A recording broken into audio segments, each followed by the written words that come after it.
Muchas gracias. Buenas noches a todos. Gracias por asistir a esta charla. Espero no aburrirlos demasiado.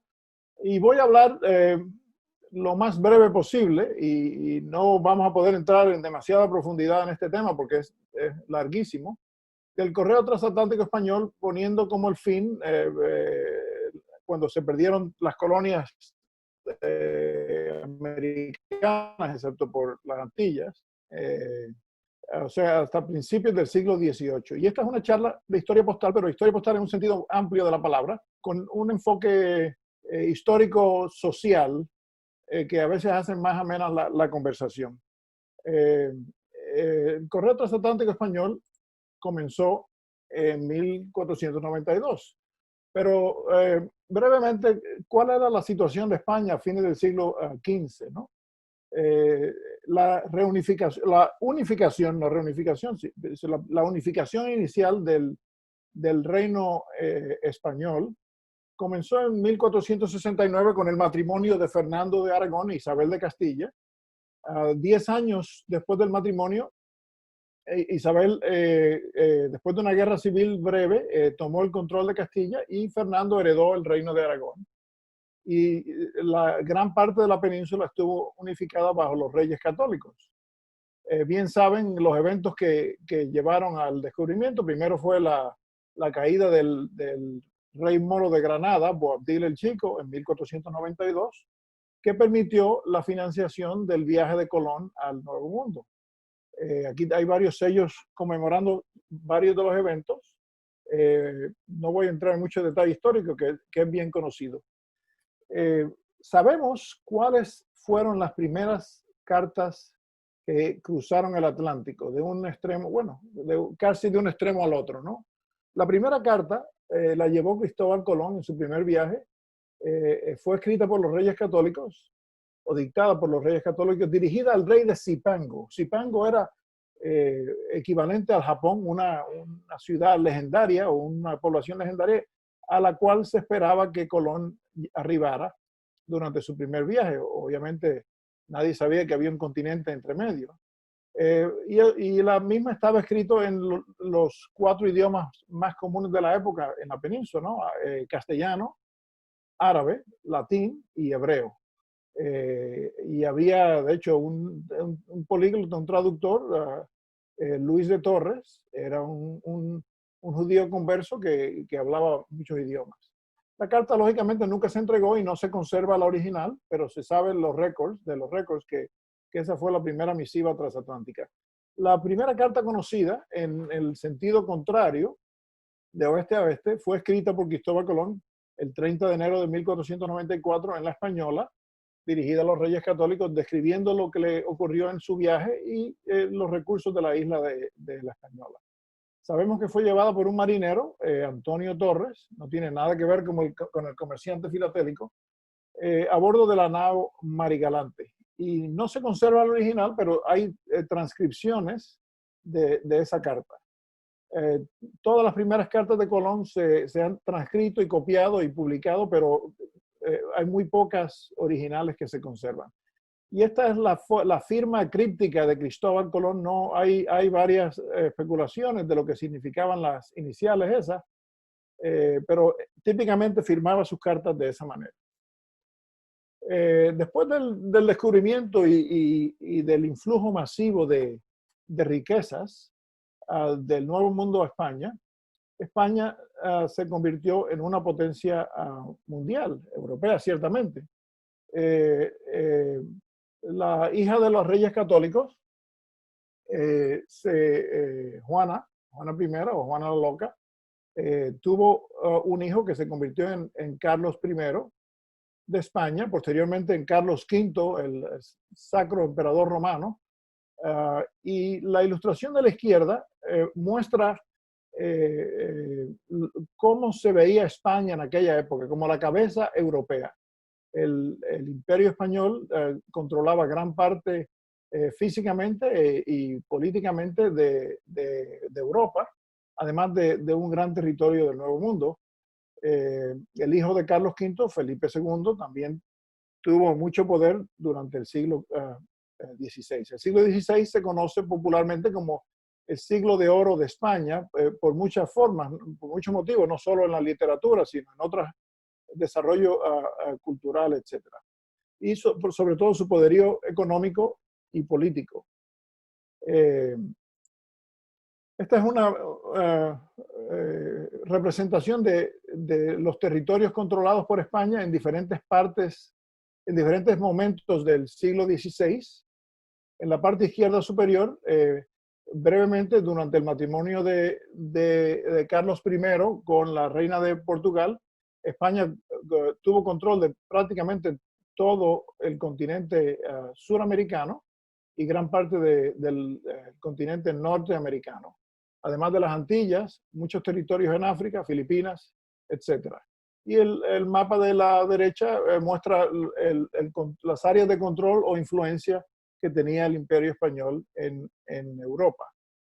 Las cifras que aquí les muestro son aproximaciones, porque lógicamente no hubo censos formales, pero da una idea de la población en aquella época. En el siglo XV, a fines del siglo XV, había cerca de 5 millones de habitantes en la península.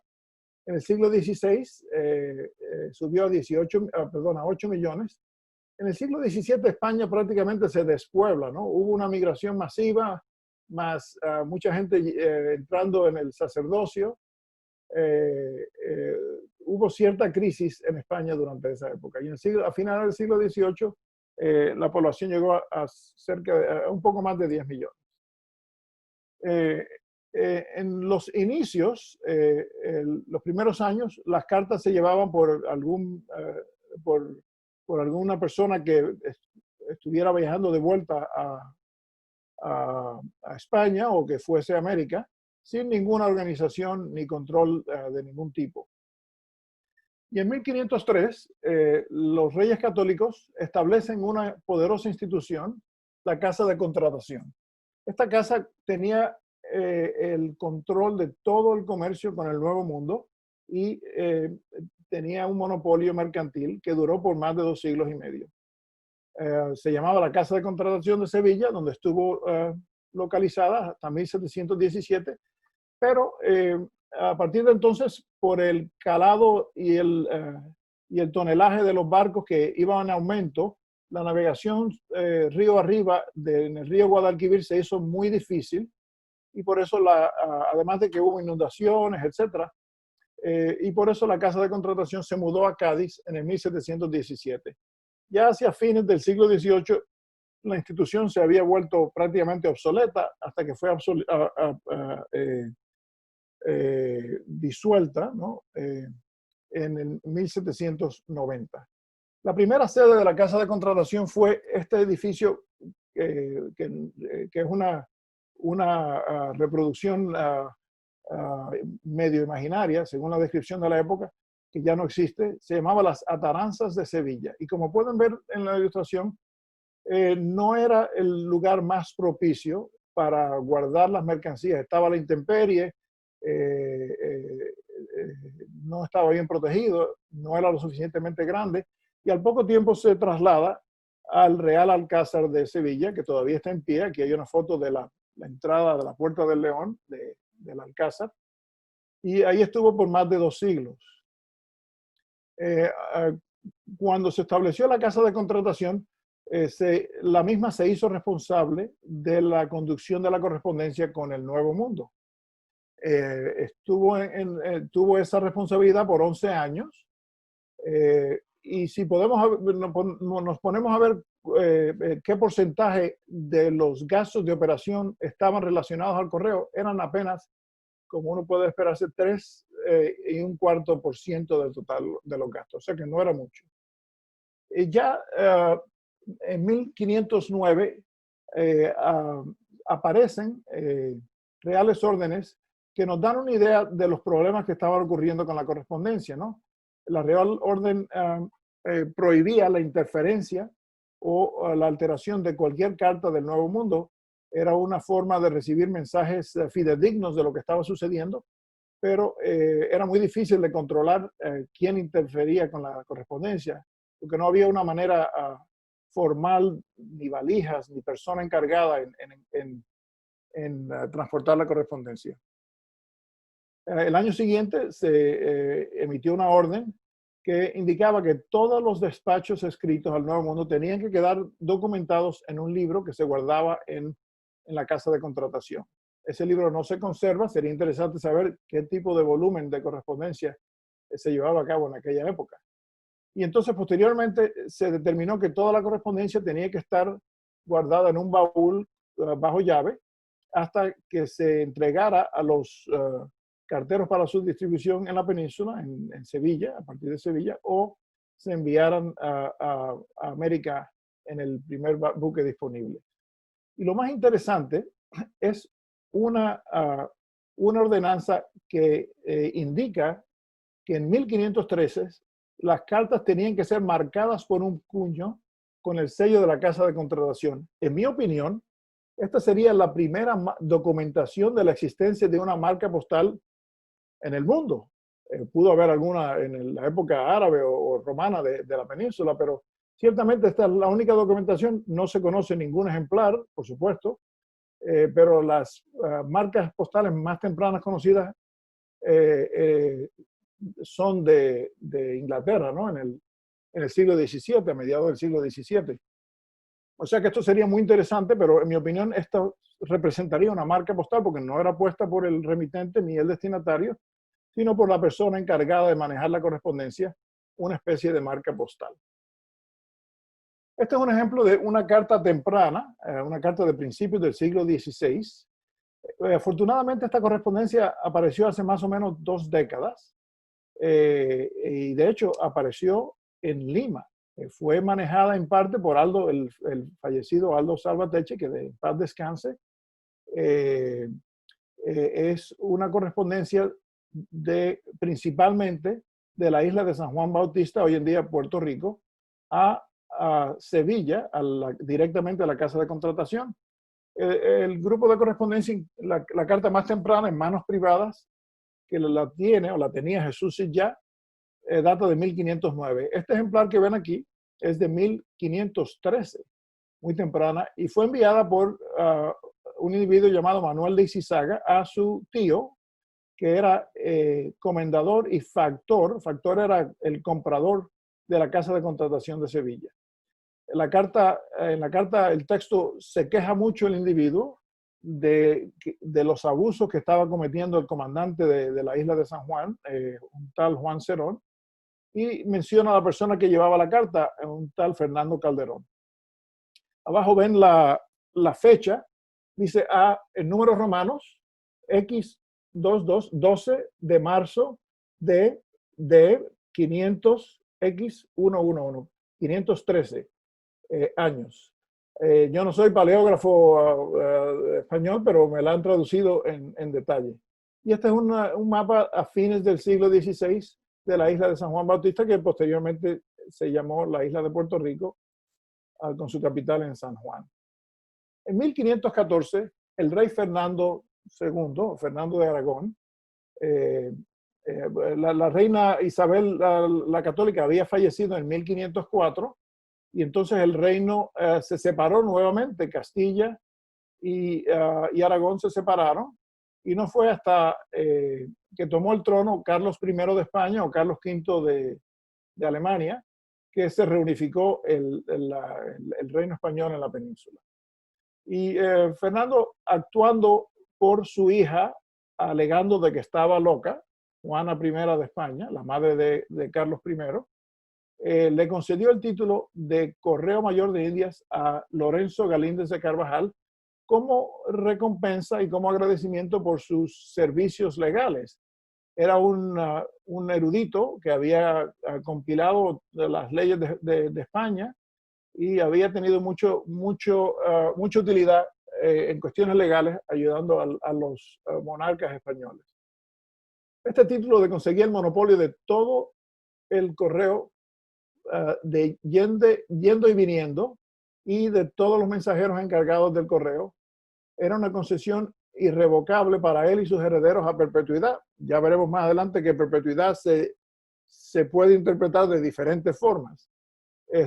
incluía no solo las tierras descubiertas, sino las tierras por descubrir, como lo indica su sello. Aquí lo ven en la periferia, Correo Mayor de las Indias, descubiertas y por descubrir.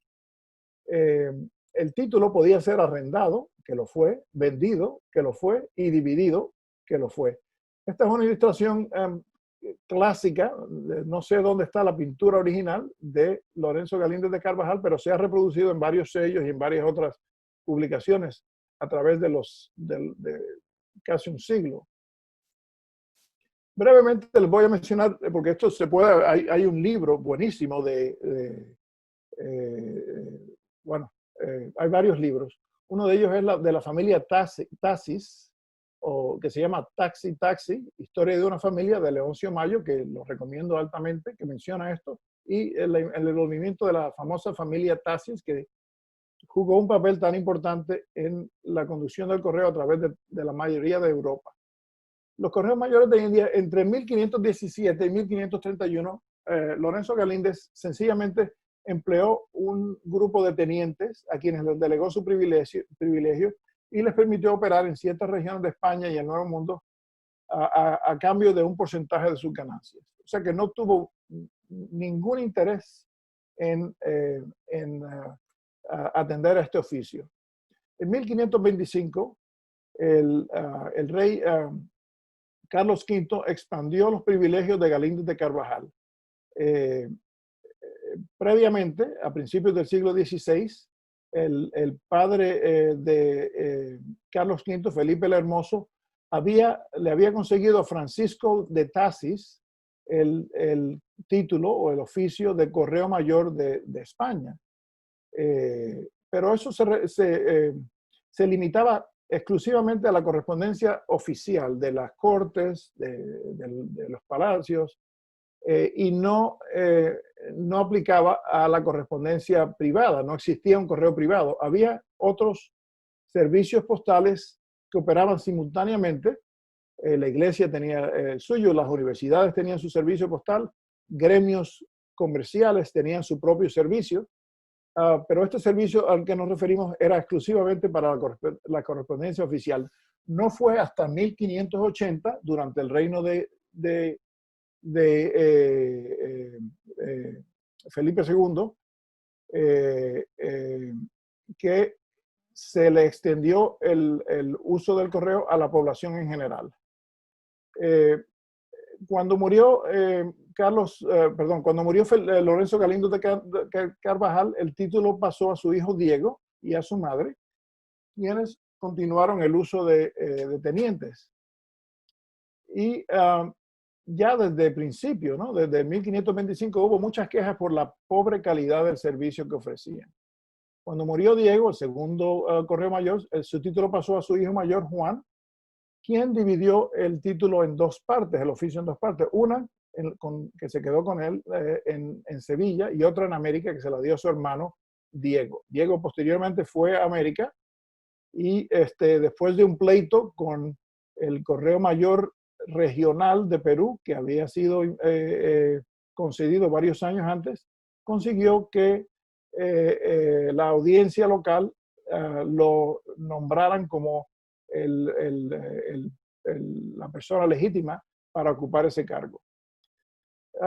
En 1570 la parte española fue vendida y después cambió de manos varias veces hasta que cayó en la familia de los Tassis en 1633, donde permaneció hasta principios del siglo XVIII, cuando Felipe V abolió el cargo e incorporó todos los servicios postales a la Real Renta de Correos en la península. La parte del Correo Mayor de América permaneció en la familia de Carvajal Vargas, con sede en Lima, por 6 generaciones, hasta que fue finalmente abolido en 1700, a principios de los 1760, creo que en el 65, si no me equivoco, por la creación de los correos marítimos del Estado bajo el reino de Carlos III. Si siguen despiertos, les voy a explicar cómo se conducía el correo principalmente. Había un sistema de embarcaciones ligeras, rápidas, llamadas avisos. Se les decía avisos porque tenían que anunciar la fecha de salida, el lugar de salida para que la gente tuviera tiempo de preparar la correspondencia y hacérsela llegar. Eh, Fueron creadas por una real orden en 1525. El tamaño, el tonelaje de los buques cambió mucho a través de los años, fue aumentando gradualmente. Inicialmente no se permitía llevar ni carga ni pasajeros, pero eso cambió a través de los siglos. En 1561 se requirió que viajaran como parte de convoyes y desde 1728 hubo intentos de enviar un número fijo de avisos por año, pero evidentemente eso no sucedió porque hubo muchos intentos posteriormente, lo que indica que no era muy exitoso enviar estos barcos con regularidad. Su uso continuó hasta principios del siglo XVIII y hay cartas que mencionan que fueron conducidas por aviso. Pero además de los avisos, se empleaba cualquier oportunidad disponible. Se enviaban buques mercantes llamados registros, porque tenían que llevar una lista de su carga registrada, que eventualmente a fines del siglo XVIII se incorporó con la correspondencia. Vamos a ver ejemplares de registros de embarques y también por buques de guerra, cualquier método disponible. Todos estos se usaron simultáneamente, aunque el método oficial eran los avisos. La mayoría de los avisos eran enviados por el correo mayor, pero también se le permitió, dada el número de irregularidades y el pobre servicio que el correo mayor de Indias llevaba a cabo, se permitió a entidades gubernamentales alquilar sus propios avisos y prepararlos y enviarlos ellos mismos sin tener que consultar al correo mayor de Indias. Este es un raro ejemplar de una carta del siglo XVI. Fue enviada por el emperador Carlos V o Carlos I de España, que lo muestro aquí a la izquierda, desde Madrid al primer obispo de la Ciudad de México, Juan de Zumárraga, que lo vemos aquí a la derecha. En aquella época no había portes transatlánticos, además que la correspondencia real disfrutaba de franquicia postal. No había ningún tipo de marcas, solamente el contenido y las indicaciones que aquí ven. Brevemente mencionarles algo sobre este interesante personaje. Fray Juan de Zumárraga fue un líder provincial de los franciscanos en España. Ganó su reputación inicialmente suprimiendo las brujas en el norte de España. Viajó hasta México en el 1528, donde poco después asumió el título de obispo de la Ciudad de México, el primer obispo de la Ciudad de México, el segundo de Nueva España. Y también lo nombraron arzobispo de la Ciudad de México en el 1547. Sin embargo, en el 1547, para cuando llegó el nombramiento a México, el hombre ya se había muerto. Se demoró tanto de llegar de Roma a la Ciudad de México que él nunca llegó a ver ese título. Una de las cosas más notables es que trajo la primera imprenta al Nuevo Mundo. Y empezó a utilizarla desde temprano, pero se quejaba del problema principal que limitaba el uso de la imprenta, era la falta del papel. La mayoría del papel se importaba de Italia y otros lugares en Europa, pero en el siglo XVI se empezó a fabricar papel en México. Hay un libro muy interesante de Lenz que se llama Historia del papel en México y cosas relacionadas. Es un libro voluminoso, pero cuenta la historia fascinante de cómo se desarrolló el papel y la impresión en el Nuevo Mundo. Entre sus logros incluyen la fundación de la Real y Pontificia Universidad de México y fue uno de los primeros inquisidores en México, comenzando en 1535. Aunque la Inquisición en Nueva España no tuvo la misma envergadura ni influencia de la que tuvo en España.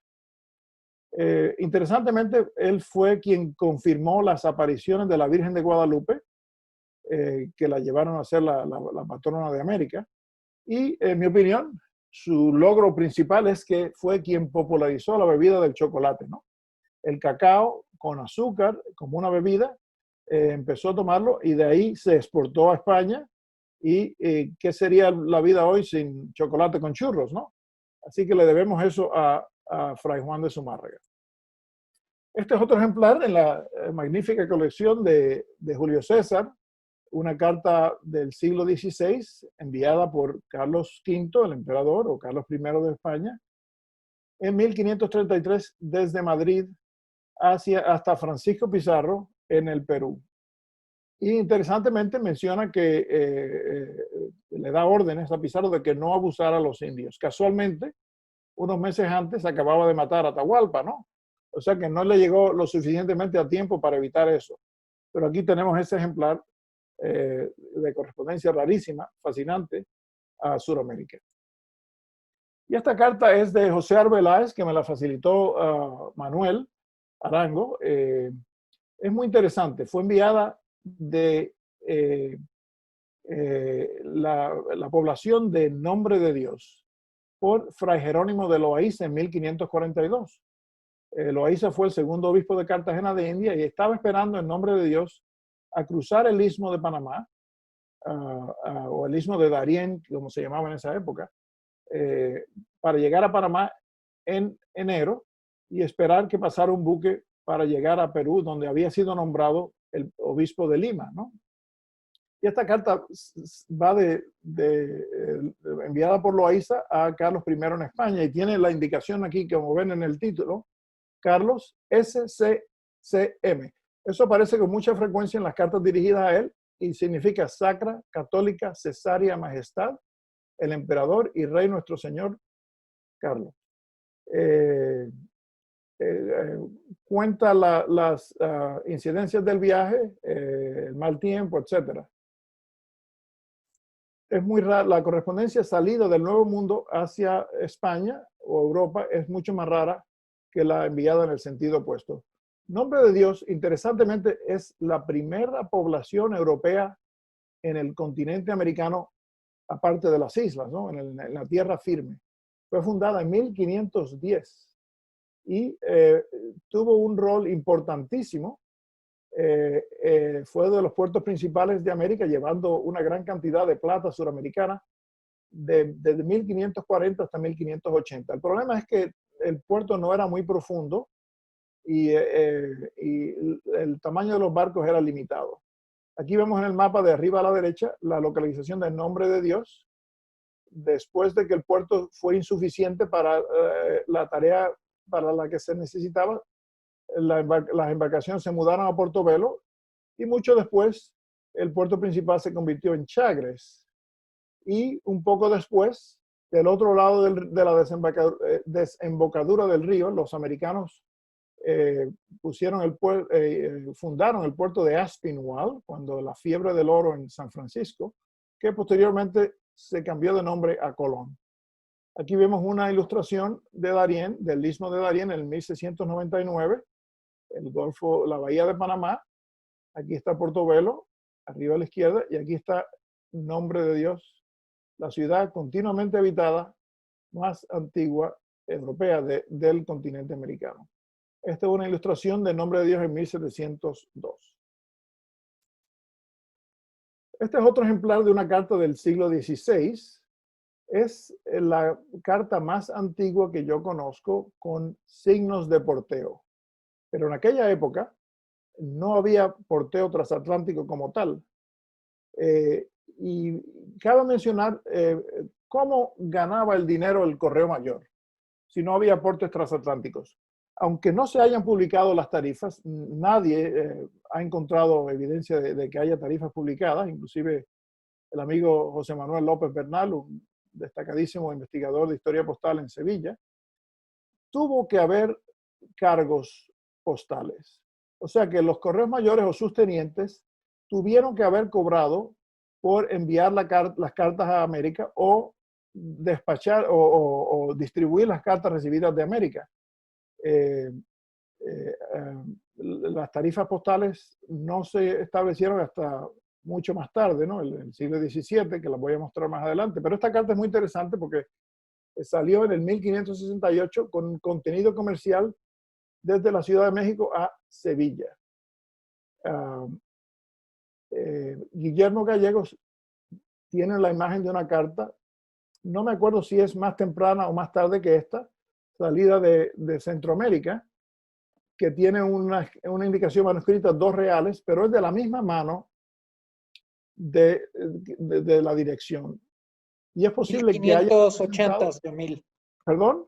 1580, Yamil. 1580, o sea, un poco después de esta.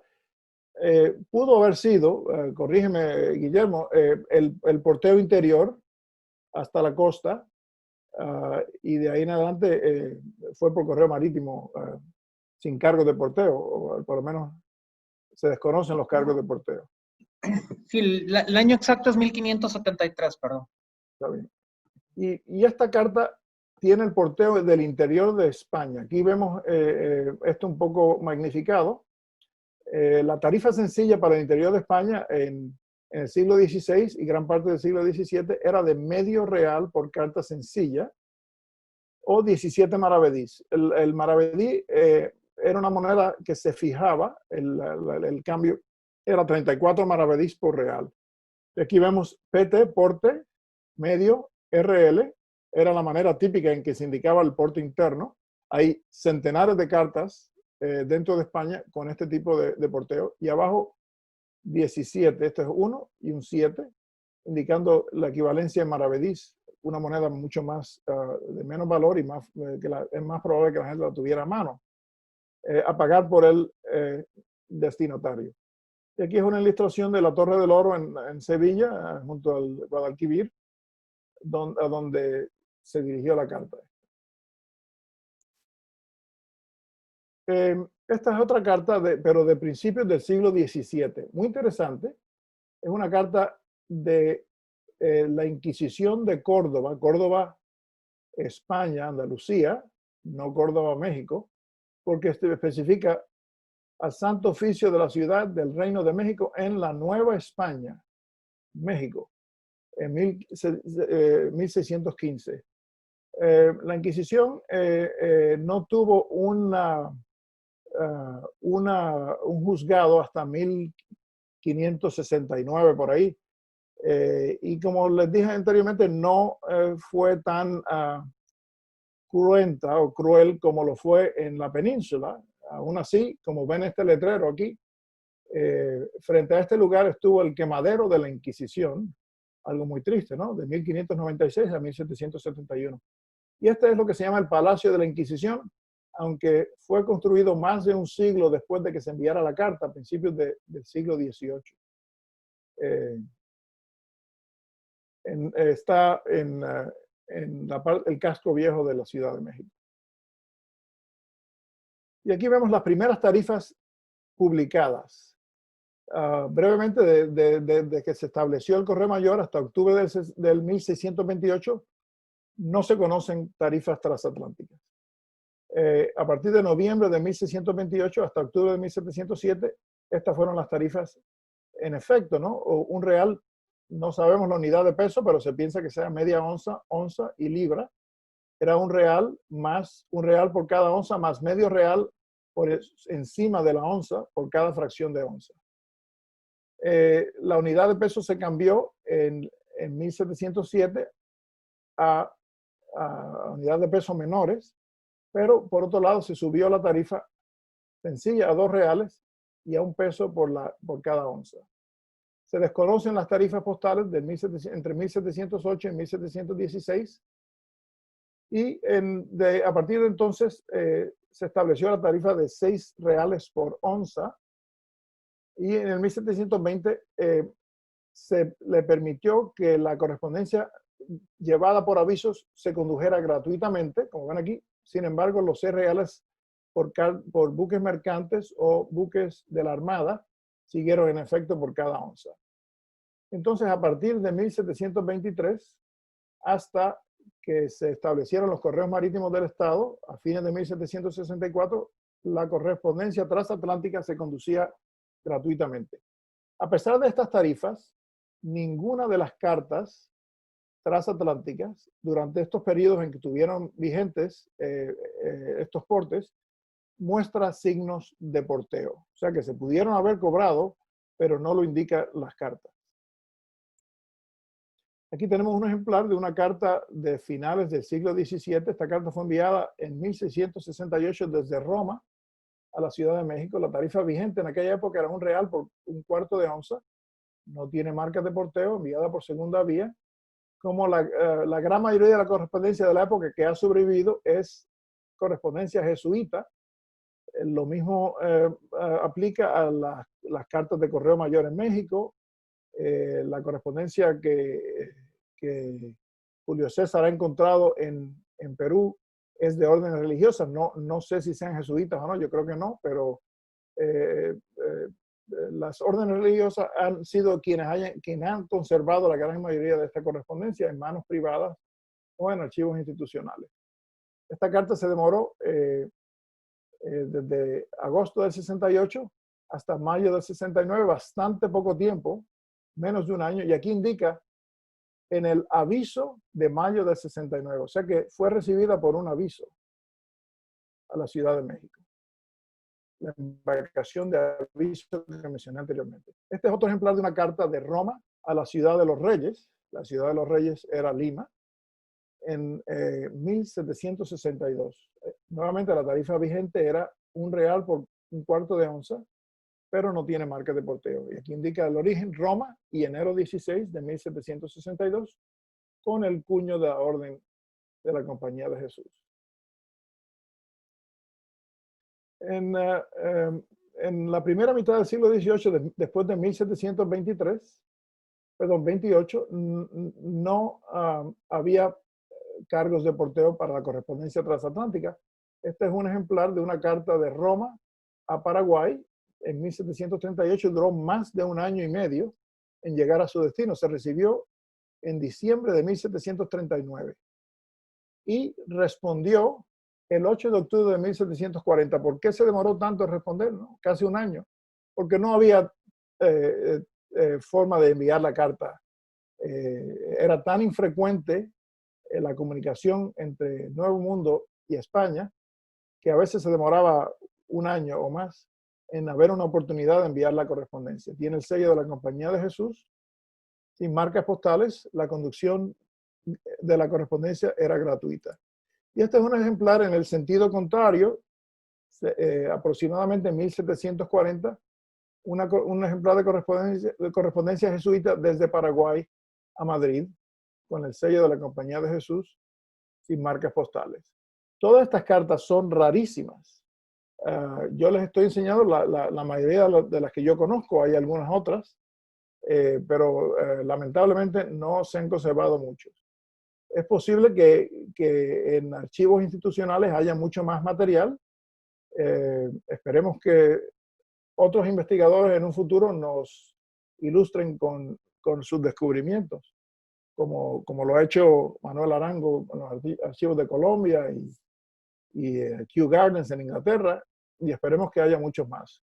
Brevemente, mencionando algo que muchos de ustedes deben de saber, pero quizás no todos, la colonia de Paraguay fue sencillamente un país, un territorio jesuita. Entre 1609 y finales del siglo XVII, los jesuitas fundaron 30 misiones en las tierras de los indios guaraní, principalmente entre los ríos Paraguay y Uruguay.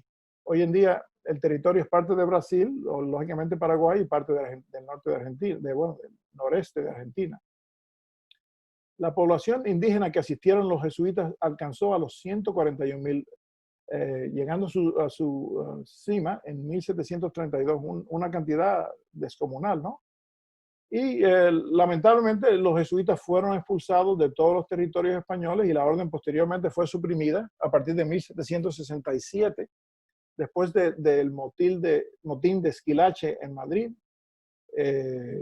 que fue posiblemente Carlos III reaccionó excesivamente, fue más cuidadoso de lo que era necesario, pero tenía miedo de la poderosa influencia de los jesuitas en el Nuevo Mundo. Este es otro ejemplar muy interesante de una carta en la primera mitad del siglo XVIII. El siglo XVIII se puede resumir como un siglo de guerra entre Francia e Inglaterra, o Gran Bretaña, excepto por varias pausas, varias treguas, pero estuvieron desde principio hasta final del siglo en una guerra u otra.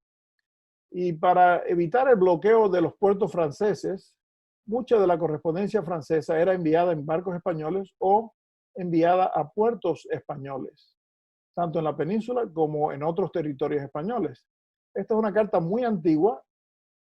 Hay una otra carta con la marca esta de San Sebastián, una marca similar de San Sebastián, unos cuantos años previo a esta, que es la carta con una marca española transatlántica más antigua que yo he visto, la otra, no esta, y fue enviada de la isla de Saint-Pierre, en la isla francesa de Martinica, a Burdeos, el principal puerto francés, por vía de San Sebastián en el norte de España. Esta marca SS es de San Sebastián, estuvo en uso a partir de 1724 y no hubo cargo por correspondencia marítima, en esta época no había.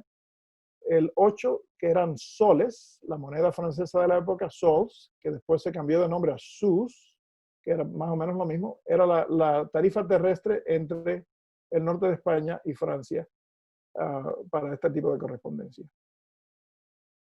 Como modo de comparación les muestro esto que no tiene nada que ver con el correo marítimo transatlántico español, pero que es la marca más antigua conocida en correspondencia transatlántica.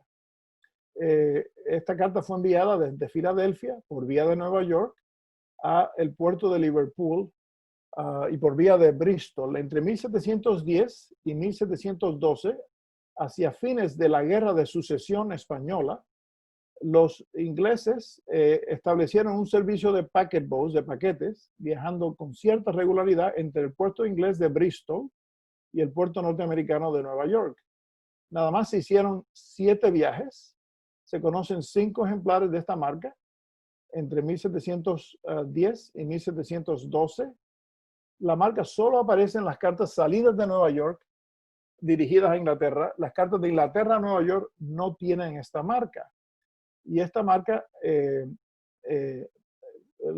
hay debate de si se puso o no en el correo de Nueva York. Yo pienso que no se puso porque a partir de 1712, Nueva York no volvió a utilizar marcas postales estampadas hasta el 1755. O sea que esta probablemente fue una marca usada por la compañía del paquete, del buque, y no por el correo de Nueva York como tal. Tiene la indicación aquí al salir de Filadelfia, post paid to New York double, era una carta de doble peso. No sabemos cuánto fue el porteo, se puede calcular, pero no me acuerdo ahora. El porteo entre Nueva York, entre Filadelfia y Nueva York fue pagado de antemano y entonces fue enviada sin pagar. No había manera de pagarla de antemano desde Nueva York a Inglaterra. Como una carta doble, la tarifa de paquete era de 1 shilling, se abreviaba 1N, esta carta doble era 2N. Y la tarifa terrestre de menos de 80 millas entre Bristol y Liverpool era de 4 peniques. Como una carta doble fue de 8 peniques. O sea que in all, en total, 2 chelines, 8 peniques. Es una gran rareza, una carta muy bonita. En esta época, en la península todavía, en España, todavía no se utilizaban marcas postales, ¿no? La primera marca postal de población, de ciudad en España, fue a partir de 1716. Estos son ejemplos de correspondencia a mediados del siglo XVIII, durante el periodo de los correos mayores regionales en América. No el correo mayor de Indias en España, porque se había abolido a principios del siglo XVIII. La parte de América seguía funcionando desde Lima. Nuevamente el servicio era pobre. No les mencioné anteriormente que hacia fines del siglo XVI, el Consejo de Indias investigó los asuntos del servicio de correo mayor de Indias y encontró tantos abusos y tantas irregularidades que suspendió el servicio por un periodo de 1 año a partir de 1780. No solo eso, sino que permitió a otras entidades gubernamentales, etcétera, enviar sus propios avisos si era necesario, porque la frecuencia con la cual los enviaba el Correo Mayor de Indias era totalmente inadecuada. Y estas son cartas enviadas a 2 territorios que tenían su propio Correo Mayor Regional. Nueva España, que fue abolido creo que en el 66, 1766, después de la creación del Correo Marítimo del Estado, y Cuba, que fue abolido en 1769. Esta carta fue enviada del Palacio del Buen Retiro en Madrid, una carta real, a Jalapa, hoy en día la capital del estado de Veracruz, cerca del puerto de Veracruz, en Nueva España. El alcalde mayor del pueblo de Jalapa, en las provincias de la Nueva España, Jalapa. No tiene marcas postales, no había tarifas como tal. No he visto marcas postales en cartas salidas de España o salidas de puestas en España al Nuevo Mundo antes de la creación de los correos marítimos del Estado. Y esta es una carta un poco más tarde, 1767, desde el Palacio del Pardo en Madrid al obispo de Cuba, sin marcas postales y sin tarifa de ningún tipo. Más ejemplares de correspondencia del siglo XVIII, como mencioné, los problemas entre Francia e Inglaterra resultaron en el uso de puertos españoles por barcos franceses o del uso de barcos españoles desde colonias francesas. La carta de arriba salió en el 1755 desde la isla de Martinica a Marsella, entrando por Cádiz, Andalucía la Alta, tasada a su llegada a Marsella 14 soles, la tarifa sencilla de la época. En el 1759 la tarifa se modificó, se subió a 16 sus. Esta carta del Cabo francés, hoy en día Cabo haitiano, en la isla de Santo Domingo, el tercio oriental de la isla occidental de la isla de Santo Domingo, dirigida a Burdeos por vía del norte de África, la ciudad de Ceuta, en manos españolas, en aquel entonces. Y tiene el cuño raro, África. Esta es la única carta que yo conozco con esta ruta, tasada 16 sus o soles en Francia. Y aquí indica el nombre del barco y del capitán con el amuleto, las iniciales QDC, o que Dios conserve o que Dios guarde, que era muy común a mediados y principios del siglo XVIII. Y esta es una carta muy interesante, es el primer puño de porteo conocido, estampado, no manuscrito, sino estampado en una carta transatlántica del Nuevo Mundo.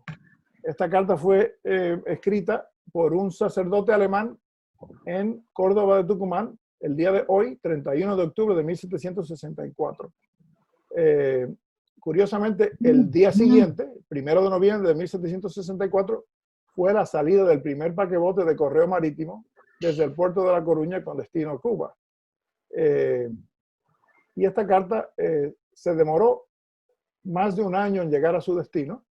La comunicación directa entre La Coruña y Buenos Aires o Montevideo no comenzó hasta 1767, o sea que esto fue varios años antes de eso.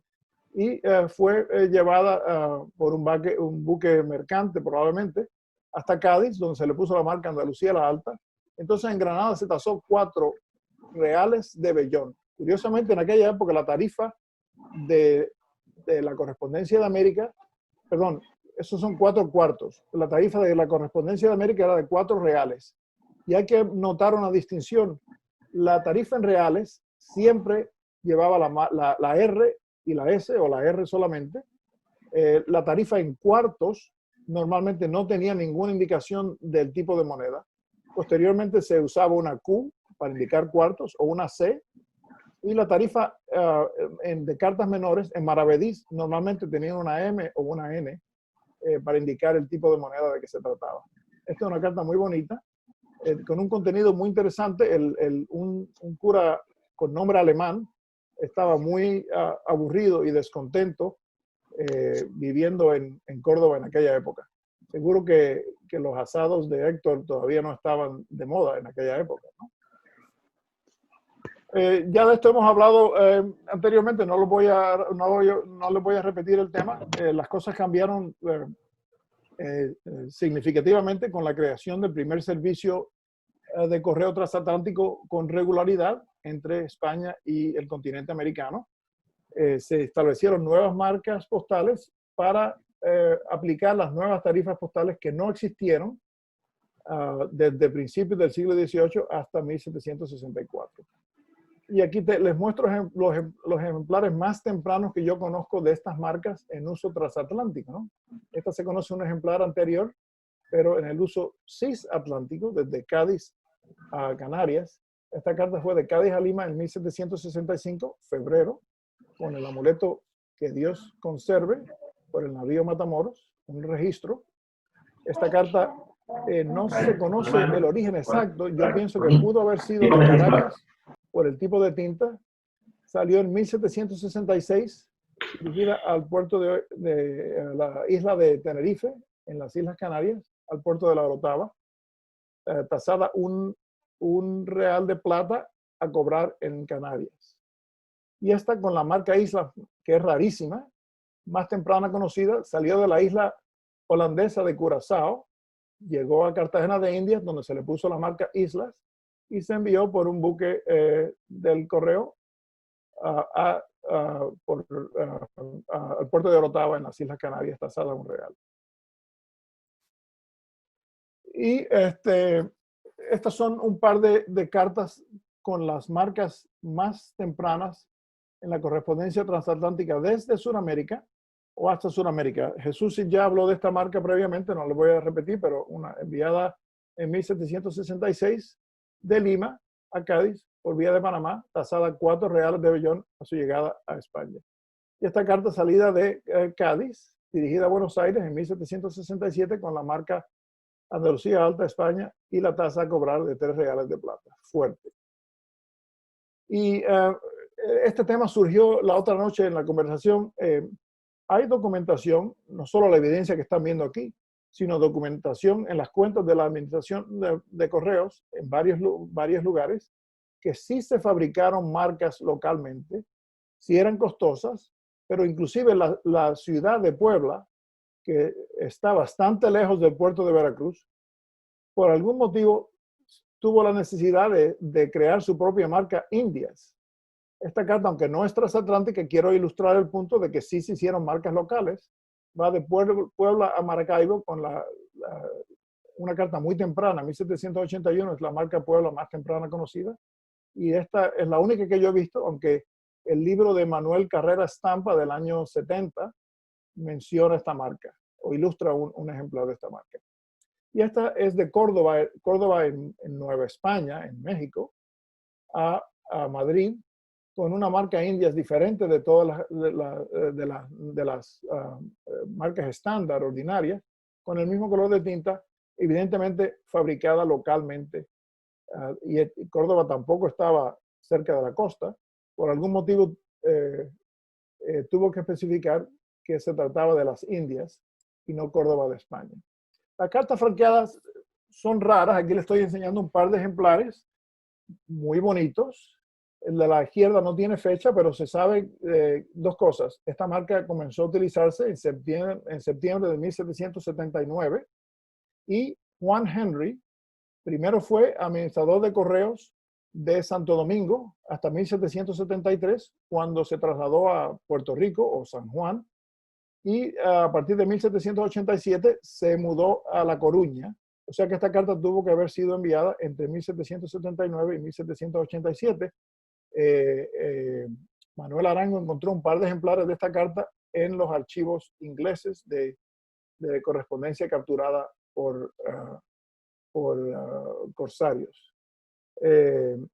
Y la mayoría de las cartas que yo he visto con marcas de franca, en la parte de atrás indican la cantidad pagada. Y este es un ejemplo de ella. Dice, pagado 40 reales de plata hasta Roma. Si nos ponemos a calcular, eso sale más o menos en el transporte marítimo. Una carta de 20 reales sería el pago por 1,25 de onzas, más otros 20 reales hasta Roma, llegando a los 40 reales. Y esta sale de Madrid a Lima por vía de La Coruña y Buenos Aires, pero no indica la cantidad pagada. Sí tiene la cruz, indicando que no se debía ningún porteo a su llegada. El uso de las marcas en la correspondencia transatlántica fue sumamente inconsistente, ¿no? Se usaron las marcas de correo marítimo, las marcas de demarcación, que les voy a mostrar más adelante, y marcas de población. Esta carta de arriba es un registro de embarque ya hemos hablado de eso anteriormente, no lo voy a repetir demasiado, pero va de Puerto Cabello, hoy en día en Venezuela, pagada de antemano como era requerido, hasta Cádiz. Y esta carta es muy interesante, va a Inglaterra, desde la isla del Maíz, donde había una colonia de ingleses explotando el territorio de la Costa de los Mosquitos, hoy en día principalmente parte de Nicaragua y parte de Honduras, dirigida a Bristol, Inglaterra, fue llevada privadamente hasta León de Nicaragua, de ahí hasta Guatemala, y de ahí seguramente en valija cerrada a La Habana y a La Coruña. La mayoría de las cartas de esta correspondencia fascinante fue enviada por vía de Francia, pero este ejemplar no fue enviado por vía de Francia, no tiene marca francesa, sino fue enviada por un servicio de paquetes entre el puerto inglés del sur de Inglaterra, de Falmouth, y el puerto del noroeste de España, de La Coruña. Desde el siglo XVII, de final del siglo XVII, hubo intermitentemente un servicio de paquetes entre esos dos puertos. Y esta indica que es una carta de un chelín por el costo del paquete más un chelín del transporte terrestre dentro de Inglaterra, a pagar por el destinatario. En el 1777, los reglamentos provisionales del correo marítimo que se habían creado en 1764 se hicieron permanentes. Y este sello conmemora eso. En el 1977, el correo marítimo de Indias. Y 2 años más tarde hubo una reforma postal en todo el reino español, tanto en la península, que se crearon 26 demarcaciones postales, como en el Nuevo Mundo, incluyendo las Filipinas, que se crearon 9 territorios. Algunos tenían las mismas tarifas, pero no las mismas tarifas entre sí. Y se establecieron marcas de demarcación o marcas territoriales que se usaron en muchas poblaciones dentro de cada demarcación, en algunas más que otras.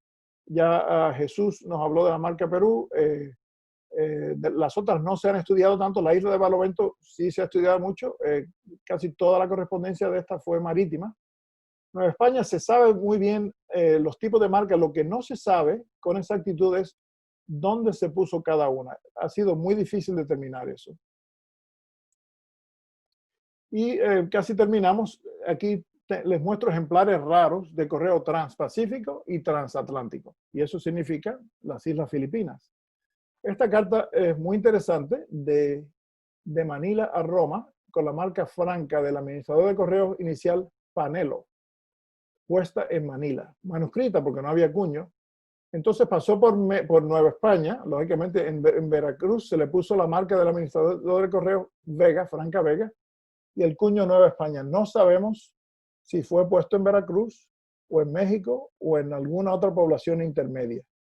Indica aquí, esto parece ser el pago de 8B.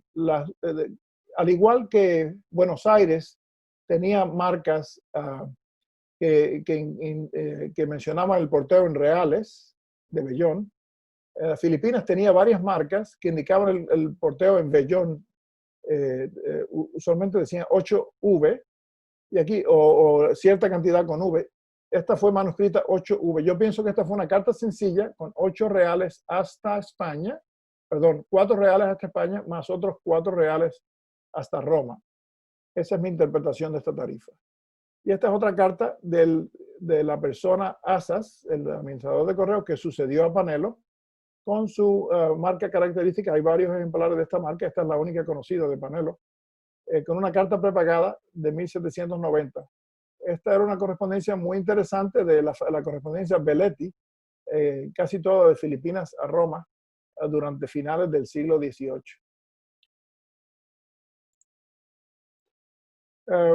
A fines del siglo XVIII, la flotilla de paquebotes del correo había sido decimada grandemente por las guerras casi continuas con Inglaterra y quedaban muy pocos paquebotes. El servicio fue muy irregular, por lo cual me parece que a principios en abril creo de 1802, se decide abolir la institución de los correos marítimos del Estado y la Marina de Guerra se le transfieren los buques y sus facilidades a la Marina de Guerra Española, la cual estuvo encargada de la transportación del correo marítimo por un cuarto de siglo, hasta 1827.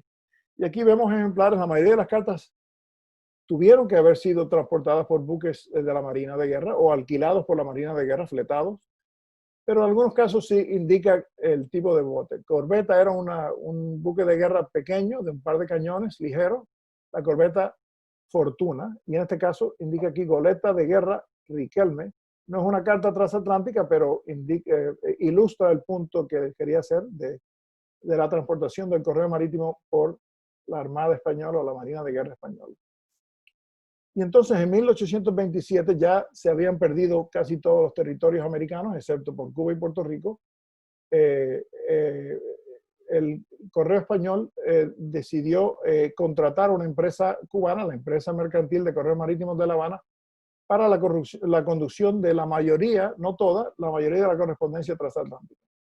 Y esta empresa utilizó su propia marca E y después una docena de otras marcas diferentes para indicar el manejo de las cartas. En este caso es una carta de 1828 de Veracruz, recibida en Cuba, donde se le puso la marca Indias. Esta era una marca de correo marítimo utilizada por la empresa, es raro. De ahí fue a Cádiz, donde se le puso la tasa de 5 reales, y de ahí a Jerez de la Frontera.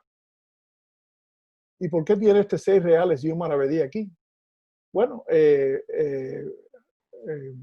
Juan Antonio Gracia piensa que esto fue un grupo de cartas juntas y cumulativamente se le añadió el sobreporte terrestre que se cobraba en muchos lugares españoles que estaban más o menos apartados de la costa o del puerto de llegada. 6 reales y un maravedí. Y esta es una carta en el sentido, por error, es del 38, no del 28, de Málaga a La Habana, sin pagar, una carta sencilla indicando por el correo de la empresa, manejada por la empresa que le puso su E a la llegada a Cuba.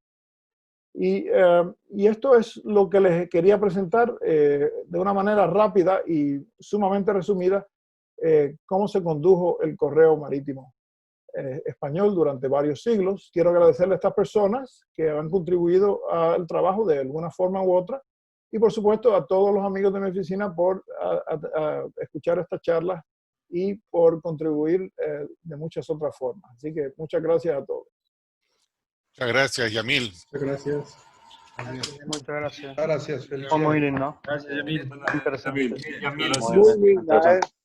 Muchas gracias. ¿Alguna pregunta para Yamil? Muy buena charla. Yo quisiera hacer una pregunta, Yamil. ¿Cuál hubiera sido el recorrido de una carta Roma-Ciudad de México? ¿Se mandaba directamente a Sevilla, La Coruña? Bueno, depende de qué año estamos hablando. Había un correo español en Italia, con sede en Roma, y hay varias marcas Roma puestas por el correo español. Dependiendo de qué periodo estás hablando, el correo estuvo vigente hasta principios o mediados del siglo XVIII.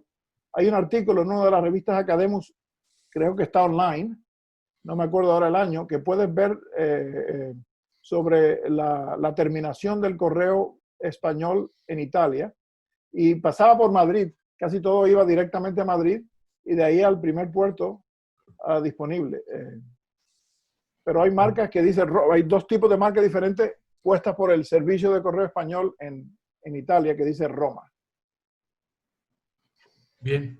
Felicidades y muchas gracias por la charla de esta noche. No, gracias a ustedes, sí.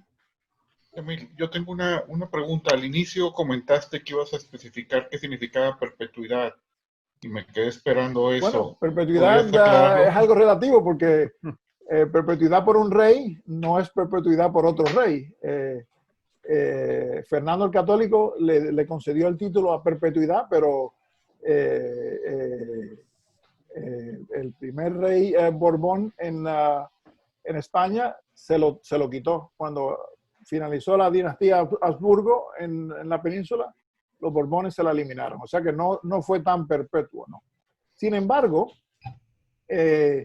la parte del Correo Mayor en América, que fue abolida con sede en Lima, que fue abolida en 1700, corrígeme, Julio César, 1766 o... 69 se entregó el poder. 69. Sí. Sus descendientes todavía llevan el título de Correo Mayor de Indias, aunque no tiene ningún privilegio ni ninguna jurisdicción, pero es un título nobiliario que todavía hay algún descendiente con ese Título y pensión. Bueno, la pensión fue por una generación, ya no tienen pensiones, ¿no? Ahora ya no, pero antes sí. Sí, inicialmente sí. Se me olvida el término en castellano, ¿no? Para compensarlos por la pérdida, ¿no? De sus privilegios. Camil, una pregunta, por favor. Dime. ¿De qué año a qué año se usó los nombres de Indias en América con I y Indias con Y? ¿Hasta cuándo se usó el nombre de Indias? Que ellos se dieron cuenta que no eran las Indias. Pero ¿cuál es la historia de las Indias? ¿Hasta cuándo se quitó ese nombre ya? Bueno, la Real Academia de la Lengua no había especificado en aquel entonces, la ortografía correcta. O sea que se usaron ambas. De hecho, después de la independencia de lo que hoy es Colombia, siguieron usándose marcas de población, no marcas de correo marítimo, especificando el nombre Indias. Yo conozco solamente 2 tipos de marcas Indias, bueno, más de 2 tipos, pero 2 lugares en que se usaron la marca Indias con I latina. Una, la que le enseñé de Puebla, y en Cuba se utilizaron varias marcas con la marca Indias en I latina, a partir de 1810 hasta 1860, por ahí. Ese es otro tema de que se puede hablar una charla por sí sola, pero se usaban indistintamente. No había forma ortográfica fija. Por ejemplo, La Habana se escribía, había cuños con la B de vaca y con la B de bueno, inclusive usándose simultáneamente a veces. Pero la pregunta es, ¿ya eran conscientes de que no se debía utilizar el nombre de Indias? No. Y entonces, ¿cuándo se cambió el nombre, que se quitó el nombre de Indias? Bueno, si escuchas mis charlas en noviembre, voy a hablar de las marcas Indias. Pero antes de eso te voy a decir que se siguió utilizando en Cuba, la última colonia española en América, se siguió usando la marca Indias para la correspondencia de Sudamérica, de México y en algunos casos de Estados Unidos. Se refería sencillamente al continente, la América continental, lo consideraban Indias y había una tarifa específica para ese tipo de correspondencia a tasarse en Cuba. Yamil. Y si me permites nada más terminar el pensamiento, Sí. Inclusive al día de hoy, las Antillas británicas todavía les llaman West Indies. Sí, exacto. Correcto. Yamil. Sí. Yamil, a Manuel, habla Manuel. No, sigue David, sigo yo. Dije tú primero. Por favor, Manuel, habla tú primero, Manuel. En la Nueva Granada se utilizaba la palabra Indias indistintamente con Y y con I latina en las marcas prefilatéricas de algunas ciudades. No se ha podido saber por qué la palabra Indias. Por ejemplo, Tunja, Indias, o Pamplona, Indias, Santa Marta, Indias, y había unas con Y y otras con I latina. Se ha pensado que la palabra Indias era para diferenciarla del mismo nombre de población que existía en España. Por ejemplo, Pamplona en España y Pamplona en Colombia. Y había una marca Pamplona Indias. Pero hay unos nombres indígenas, por ejemplo, Zipaquirá o el mismo Tunja, que no tienen un corresponsal en España. Entonces, sigue siendo todavía difícil de explicar el por qué se utilizaba esa palabra Indias en las marcas prefilatélicas. No todas las ciudades lo tenían, algunas sí, otras no, pero todavía no sabemos el por qué. Sí, yo pienso que no había reglas ortográficas muy estrictas. Por ejemplo, en mi charla que les di, ¿cuándo fue la última charla? Hace un par de días, ¿no? Sí, hace 2 días. Sí, hace 2 días.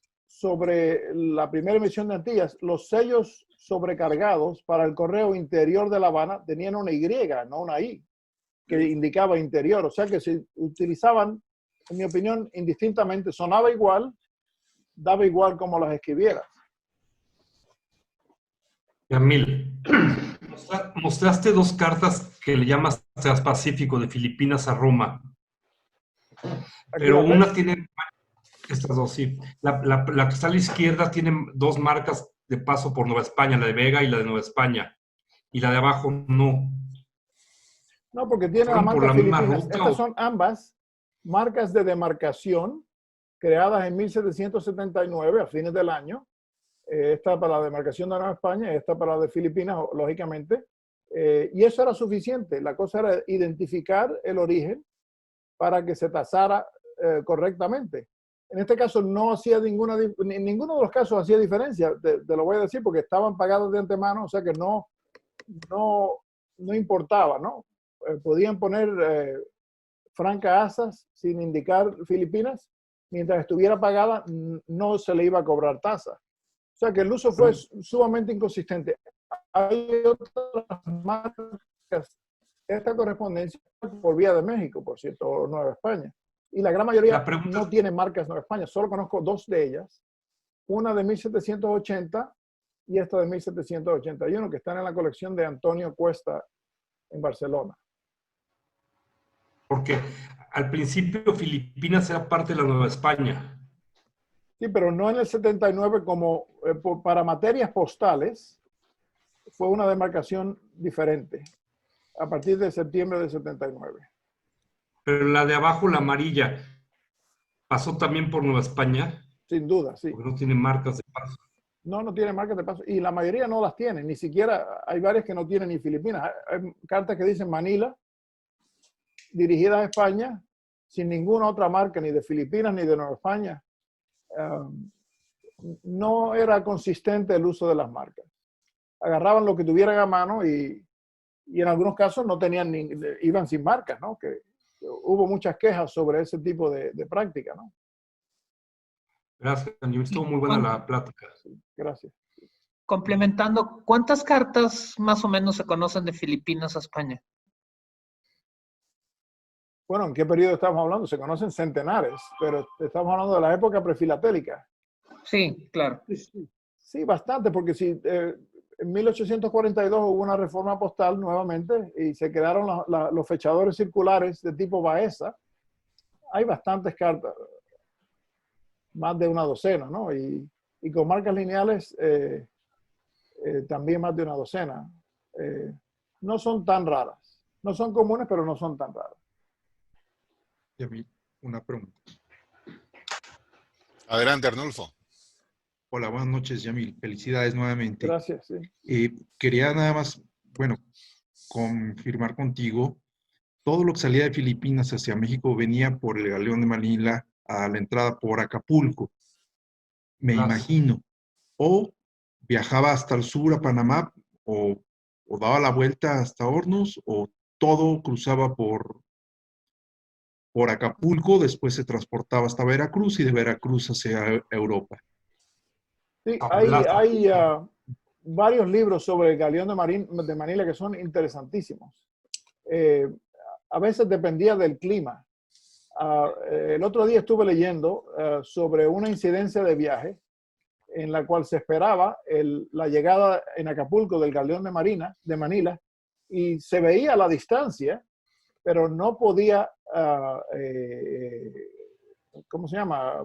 Desembarcar por problemas del clima, ¿no?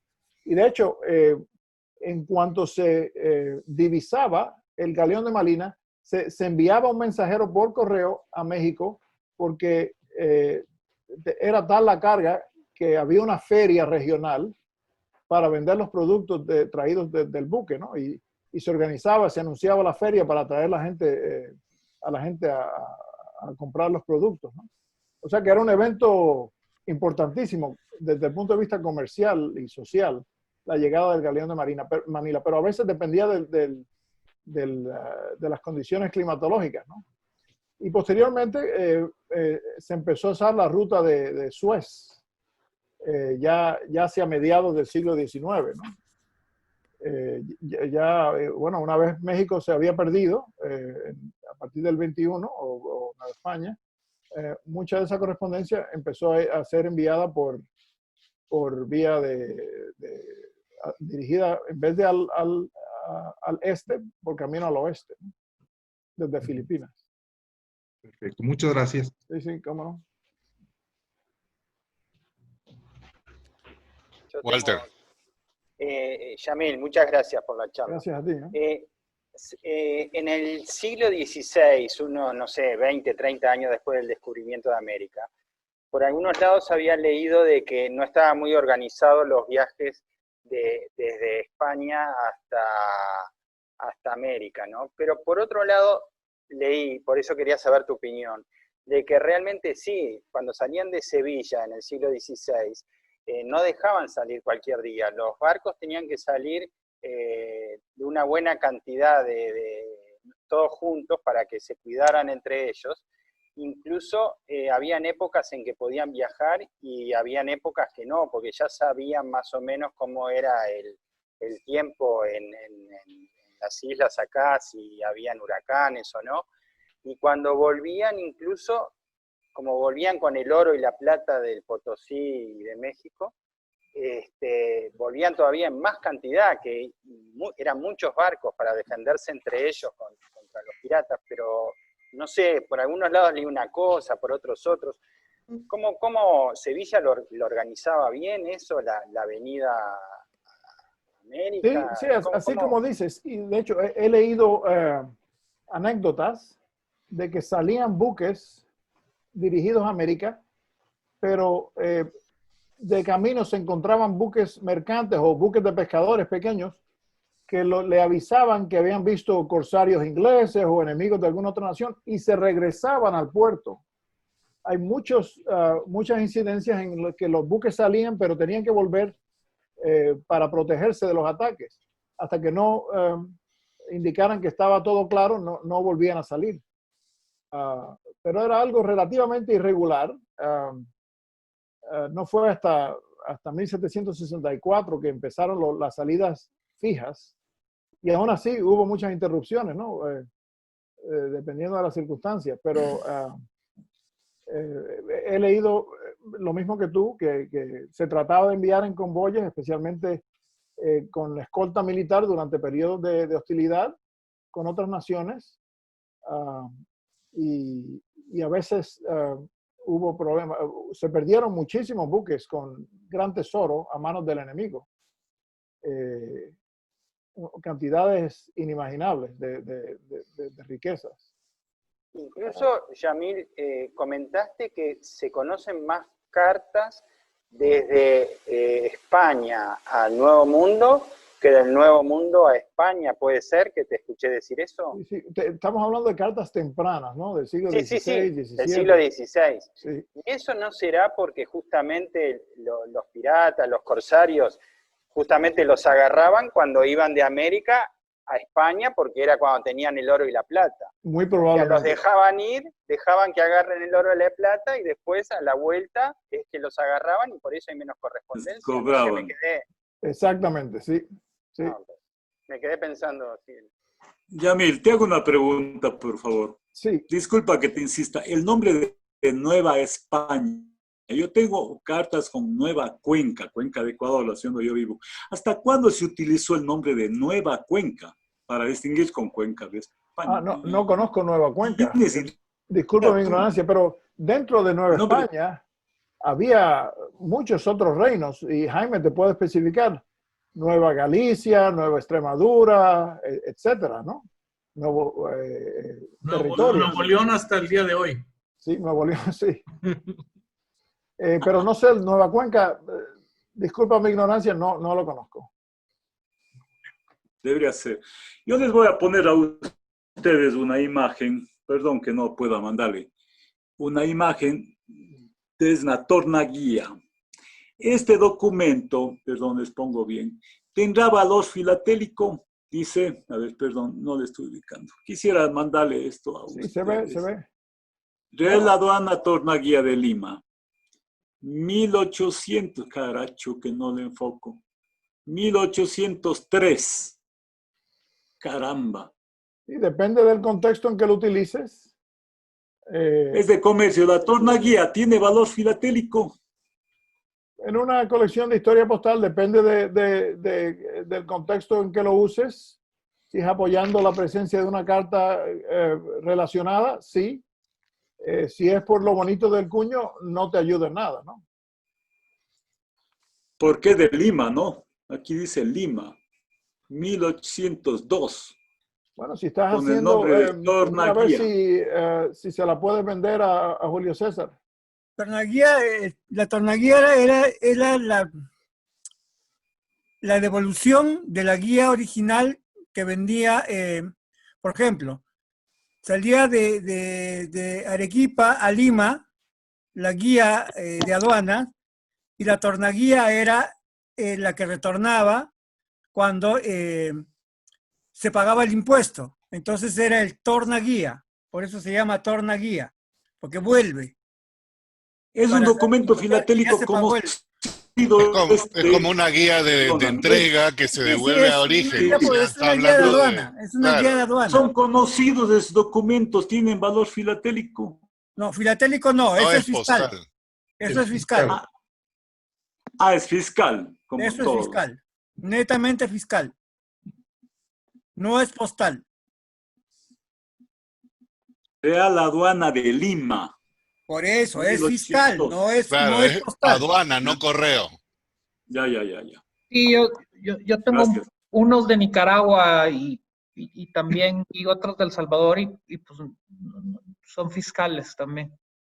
Por eso te digo, la tornaguía era la confirmación que ha llegado la mercadería a un determinado sitio y informaban que allí había el mercante o el traslador o el comerciante que había llevado o el encargado que había llevado de un sitio a otro la mercadería retornaba con una guía donde le decían, este señor Sebastián llegó con la mercadería por 8 pesos. Ajá. Entonces confirmaban que habías pagado los impuestos, llegaba completa tu mercadería, no te había pasado nada en el camino. Eso era la tornaguía. Y eso era netamente de aduanas, porque ahí te dice, pagó Alcabala, esto debe decir eso. ¿Sí o no?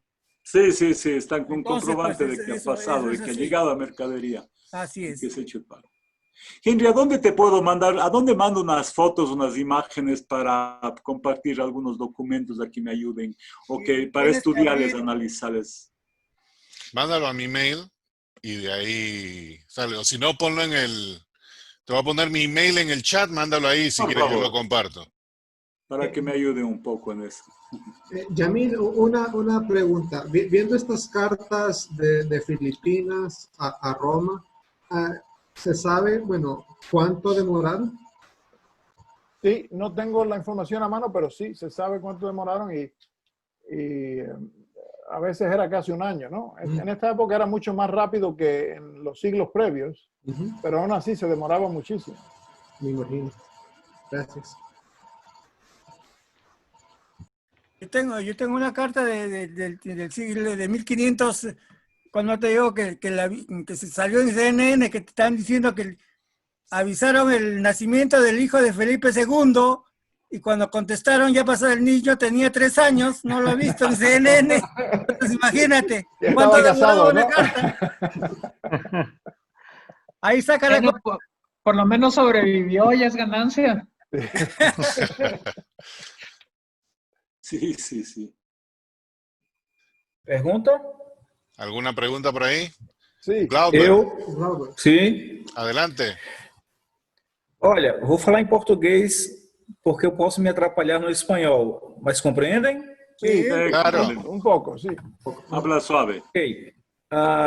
Quanto à rota de Argentina e Uruguai para correspondências até a Espanha, havia algum porto, algum ponto aqui no Brasil onde teria um ponto específico onde as esquadras ou os barcos espanhóis atracavam ou iam diretamente para a Espanha?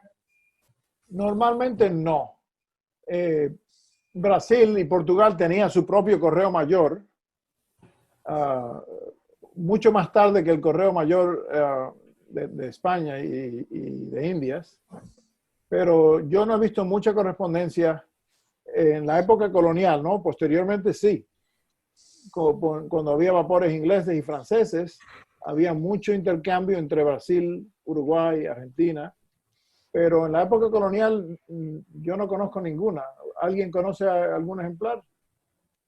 No. Creo que más la pregunta es, Yamil, si atracaba para hacer tal vez algún abastecerse o algo en su camino a España, claro. se hacían directo. Creo que pronto se hacían escala en Brasil, en algún lugar, sí. No. Que yo sepa, no. Me parece que no eran muy amigos, ¿no? No, sí eran amigos. Y, depende de la época, ¿no? Depende de la época también. No, perdón, en una conferencia, discúlpame, una conferencia que dieron el recorrido y el atraco de los barcos. Antes de llegar a Montevideo, a Buenos Aires, atracaban en Brasil en un puerto. Alguien dio la conferencia y pasó el mapa. Muy pero creo que era otra época. Sí, eso es posterior, lo de Florianópolis, cuando ya son independientes. Sí, no en la época colonial, no. No en la colonial. Ah, no en la colonial. Até mesmo porque o Brasil era amigo da Inglaterra. Claro. Brasil, Portugal. Bueno, no quiero insultar a nadie, pero hay gente que dice que Portugal era una colonia inglesa. Sí. Una pregunta complementaria tal vez a eso. ¿No se conoce ninguna correspondencia de Brasil cuando Portugal y España estaban unidas, no? ¿O sí? No, yo no la he visto. Bueno, debe haber algún archivo, pero ¿cuánto estuvieron casados? No mucho, ¿no? Como 60 años más o menos. No, menos, mucho menos. Felipe IV, ¿no? Bueno, ahora te digo. 1600. No se refieren a la unión de... ¿Cómo es que se llamaba la esposa de Carlos I? ¿Eran esposos o eran conjuntos? Eran esposos.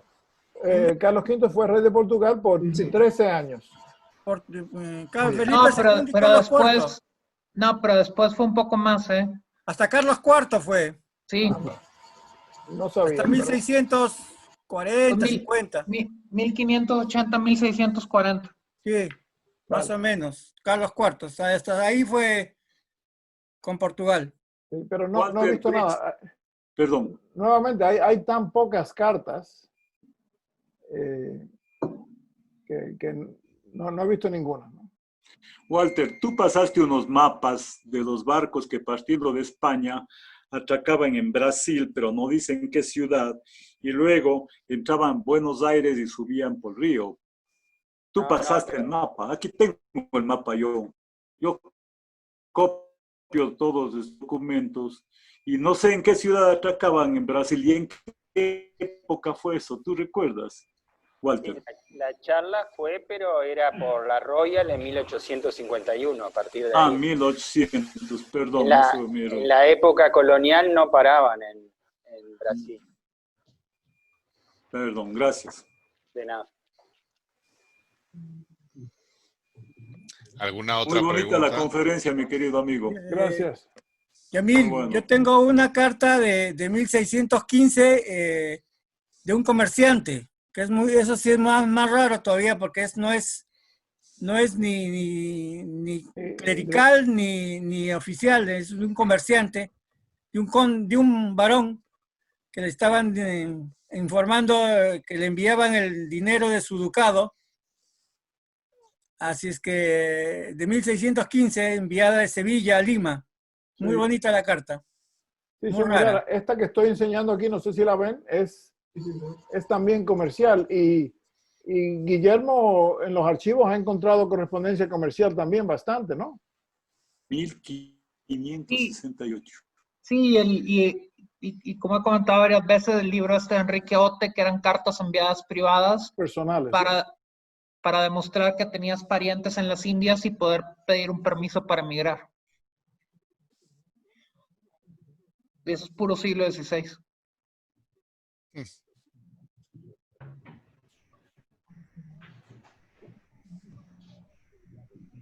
Sí, las cartas comerciales son mucho más raras que las cartas oficiales o clericales.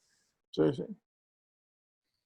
Inclusive en el correo interior durante un periodo también. Bueno, en Centroamérica casi todo lo que se conoce son frontales oficiales, ¿no? Sí. La época Después, filatélica. Aquí yo sí tengo, muy pocas tengo una cartas de que, aquí. Ah, perdón. Sí, una prácticamente carta que todo es salió oficial. de Tarragona, España, hasta Lima, enviada por un capitán que iba a Montevideo en forma privada. La llevó hasta Montevideo, de ahí la pasó a Buenos Aires, de Buenos Aires la pasaron a Potosí, y de Potosí a Lima, a Cusco, y de Cusco a Lima. Y la carta se demoró como un año, porque tenían llevar la buena voluntad de los amigos, ¿no? La de Seguramente de los que 1615. iban avanzando con el ejército, no, Cartagena. Pero la otra es de 1754 o 56, creo. Y iban dando a los soldados para que vaya, como iban subiendo los soldados, iban subiendo y la iban dejando hasta llegar a Lima, ¿no? Sí.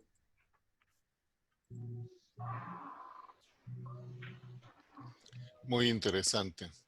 Tengo un aporte que de repente está bueno que lo diga ahora, que es justo más o menos del tema. No es exactamente el tema, pero tiene algo que ver, que muchas veces se habla de los corsarios, los piratas, siempre del Caribe, vamos a decir, ¿no? Porque claro, ahí salía oro y plata, y sin embargo del Río de la Plata, de la época del virreinato del Río de la Plata, más bien salía cueros y otro tipo de cosas que no era tan valiosa como el oro y la plata. Sin embargo, también existían corsarios y piratas en el Río de la Plata. Tengo un papel sellado de la época de cuando Montevideo era capital del virreinato del Río de la Plata, donde se le hace un juicio a un corsario porque había atrapado unos buques y se había quedado con todo, que no le había pagado al socio, no le había pagado a la tripulación, y el socio y la tripulación le estaba haciendo un juicio al corsario porque no había recibido el pago por haberse quedado con todo el barco. O sea que es una demostración de que en el Río de la Plata también habían corsarios. Y lo que me parece más interesante es que la tripulación lo enjuicia al corsario por lo que se robó. Es que era permitido, tenían... No, yo lo sé, pero es otra época. Exacto, era otra época, pero definitivamente me parece interesantísimo. Sí, es interesante. Y lo embargaron y todo. Lleva varias hojas de papel sellado. Pero muy interesante porque demuestra que también habían piratas y corsarios en el Río de la Plata. Ladrón que roba a ladrón. Pero era otra época también, pues, ¿no? Bueno, pero le daban la patente de corso porque querían, justamente, era un trabajo como cualquier otro. Era un trabajo, exacto. Era mercenarios del mar, mercenarios del mar, ¿no? Exacto.